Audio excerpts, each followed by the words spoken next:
গুরু মহারাজ, রূপ গোস্বামী তার উপদেশামৃতে এই রাধাকুণ্ডকে সব থেকে শ্রেষ্ঠ স্থান বলে ব্যাখ্যা করেছেন। তাহলে আমরা রাধাকুণ্ডের প্রতি বা রাধাকুণ্ডে বসবাসের প্রতি আমাদের মনোভাব কিরকম হবে?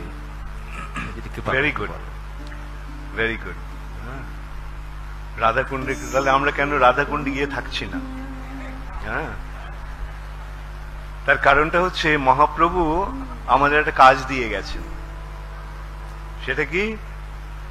যারে দেখো তারে কহো কৃষ্ণ উপদেশ। রাধাকুণ্ডে তো সবাই কৃষ্ণকে জেনে গেছে, তাহলে কৃষ্ণ উপদেশ কাকে দেবে?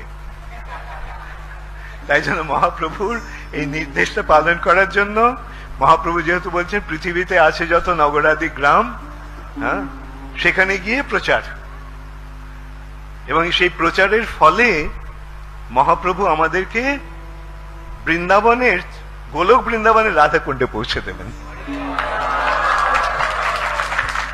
সেই জন্য কৃষ্ণ ভক্তরা রাধাকুণ্ডে না গিয়ে সারা পৃথিবীর সব জায়গায় গিয়ে কৃষ্ণ ভক্তির প্রচারে ব্রতী হয়েছে। হরে কৃষ্ণ।